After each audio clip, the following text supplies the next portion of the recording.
Municipal ఎన్నికల్లో బీజేపీకి జనసేన మధ్య పొత్తుపై డైలమా కొనసాగుతుంది. ఇరు పార్టీల నేతలు సమన్వయంతో ముందుకెళ్లాలని బీజేపీ తరపున పవన్ కళ్యాణ్ ప్రచారం చేస్తారని ప్రకటించారు. కానీ ఎన్నికల బరిలో జనసేన కూడా ఉంది. చాలా చోట్ల వందలాది వార్డుల్లో రెండు పార్టీలకు చెందిన అభ్యర్థులు పోటీలో ఉన్నారు. సరైన సమన్వయం లేకపోవడంతోనే ఈ పరిస్థితి వచ్చిందని కార్యకర్తలు చెబుతున్నారు. అనేక వార్డుల్లో రెండు పార్టీల అభ్యర్థులు బరిలో ఉండడంతో ఓట్లు చీలిపోయి ఫలితంపై ప్రభావం పడుతుందేమోనని ఆందోళన చెందుతున్నారు.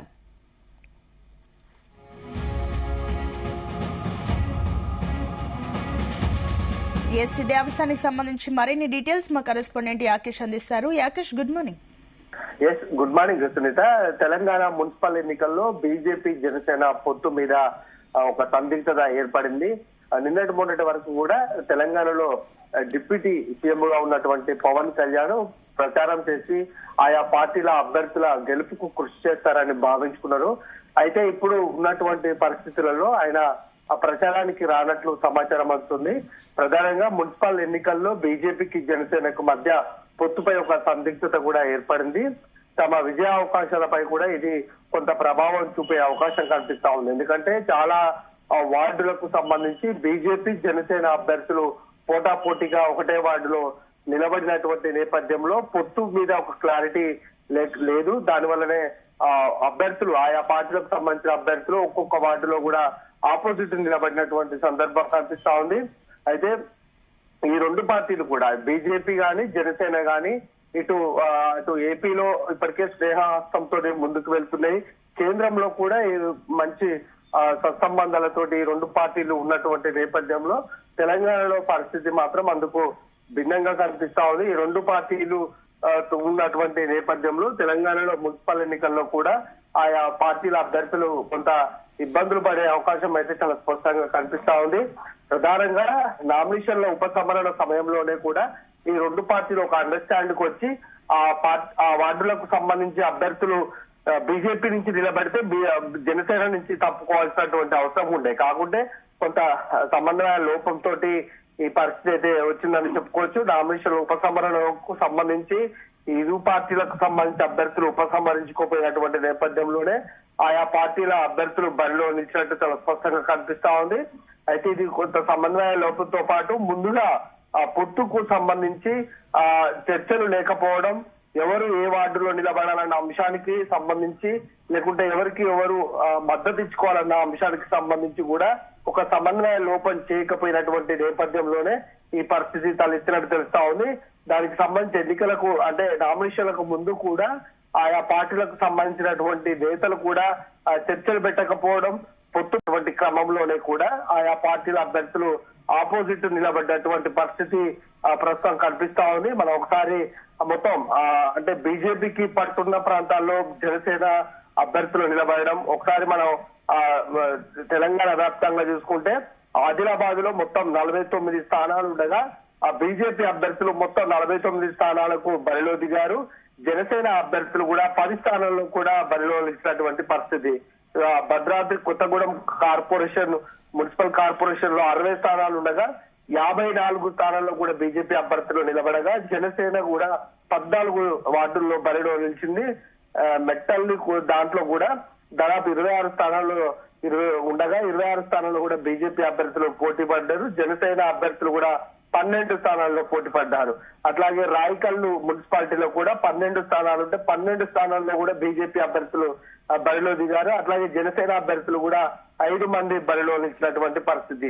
గద్వాలలో కూడా మొత్తానికి 37 స్థానాలు ఉంటే 36 స్థానాల్లో దిగారు బీజేపీ దిగగా 7 స్థానాల్లో కూడా జనసేన దిగింది. ఇట్లా ప్రతి కార్పొరేషన్ మున్సిపల్ కార్పొరేషన్ ఎన్నికల్లో కూడా బీజేపీ నిలబడ్డ చోట జనసేన అభ్యర్థులు కూడా నిలబడ్డారు. అయితే ఈ వీరి గెలుపు కోసము అటు నిన్నటి వరకు అటు పవన్ కళ్యాణ్ వస్తాడని అటు రెండు పార్టీల నేతలు భావించారు. దానికి సంబంధించి చర్చలు కొనసాగినప్పటికీ కూడా ఇప్పుడు ఏ పార్టీకి వెళ్లి మద్దతు కోరాలి, ఏ పార్టీ అభ్యర్థిని గెలిపించాలనేది కూడా పవన్ కళ్యాణ్ అటు బీజేపీ నేతలు సందిగ్ధంలో పడ్డారు. అందుకనే పవన్ కళ్యాణ్ పర్యటన అనేది కొంత సందిగ్ధంలో పడ్డట్టు తెలుస్తా ఉంది. అటు మరొక వైపు చాలా ప్రాంతాల్లో కూడా అంటే చాలా వార్డుల్లో కూడా ఈ రెండు పార్టీలకు సంబంధించినటువంటి అభ్యర్థులు చాలా మంది బరిలో దిగని పరిస్థితి కనిపించింది. ఎక్కువగా పోటీ ఉన్న ప్రాంతాలు ఉన్నటువంటి సమయంలో మైనార్టీలు అధికంగా ఉన్నటువంటి బైంసా గాని, బోధన్ గాని, జహీరాబాద్, వికారాబాద్ లాంటి మున్సిపాలిటీల్లో కనీసం వార్డుల్లో పార్టీని పూర్తి స్థాయిలో అభ్యర్థులను బరిలో నిలబడినటువంటి సందర్భం అటు జనసేన బీజేపీలో కనిపించింది. ఎన్నికల ప్రచారంలో తాను పాల్గొంటానని ఇప్పటికే పవన్ కళ్యాణ్ ప్రకటించారు. కాకుంటే ఈ పొత్తులు ఈ వార్డులకు సంబంధించి ఒకవేళ ఆయన ప్రచారానికి వెళ్తే అటు బీజేపీ అభ్యర్థిని గెలిపించాలా లేకుంటే జనసేన అభ్యర్థిని గెలిపించాలా అనేది ఒక క్లారిటీ లేకపోయినటువంటి నేపథ్యంలో ఆయన ప్రచారం కూడా ప్రస్తుతానికి ఒక క్లారిటీ లేని అంశంగా కనిపిస్తా ఉంది. మొత్తానికి ఈ బీజేపీ జనసేన కలిసి పోటీ చేస్తే మాత్రం తెలంగాణ మున్సిపాలిటీ ఎన్నికల్లో కొంత ప్రభావం చూపేది ఉండే. ప్రస్తుతం ఇప్పుడు వాళ్ళు ఆపోజిట్ గానే నిలిచినటువంటి నేపథ్యంలో ఓటింగ్ అనేది రెండు పార్టీలకు కూడా చీలిపోయే అవకాశం కనిపిస్తా ఉంది. అయితే ఇది రాను రాను భవిష్యత్తులో కూడా దీని ప్రభావం కనిపించే అవకాశం ఉంది. వచ్చే అసెంబ్లీ ఎన్నికల్లో కూడా ఈ రెండు పార్టీలు కలిసి కూటమితోటి ముందుకు వెళ్లాలని భావించుకుంటున్నటువంటి తరుణంలో ఈ మున్సిపాలిటీ ఎన్నికలు కొంత వాళ్ళకు షాక్ అని చెప్పుకోవచ్చు. అభ్యర్థులు కూడా తర్జనా పడుతున్నారు. అటు పొత్తు ఉన్నదని పై స్థాయిలో కేంద్ర స్థాయిలో చెబుతున్నప్పటికీ కూడా క్షేత్రస్థాయిలో మాత్రం అది కనిపించట్లేదు అనేది ఆ పార్టీల నుంచి వస్తున్నటువంటి ఒక వాదనగా కనిపిస్తా ఉంది.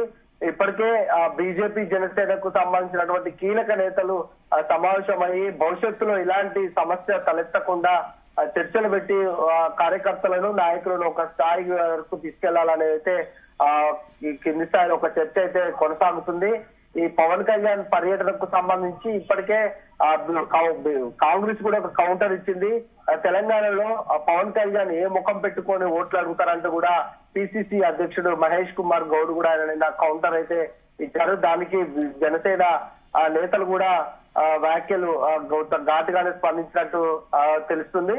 అయితే ఈ పవన్ కళ్యాణ్ కు సంబంధించి తెలంగాణలో ఓటు బ్యాంకు లేకున్నప్పటికీ కూడా ఆయనకున్నటువంటి అభిమానులు అటు బీజేపీ కొన్ని ప్రాంతాల్లో బలంగా ఉన్నటువంటి క్రమంలో అటు పవన్ కళ్యాణ్ కు ఉన్నటువంటి అభిమానులు ఇటు బీజేపీకి ఉన్నటువంటి ఓటు బ్యాంకు ఈ రెండు కూడా కొంత ప్రచారం చేస్తే కలిసి వస్తుందని మొదటగా భావించినప్పటికీ కూడా ఇప్పుడు ఇక్కడ ఉన్నటువంటి సిచ్యువేషన్ కు అది సెట్ కానట్టు తెలుస్తా ఉంది. అందుకనే ఈ పొత్తు ఈ ప్రచారం మీద కూడా ఇప్పటివరకు ఇంకా క్లారిటీ రాని సందర్భం అయితే కనిపిస్తుంది. Right, thank you Yakesh.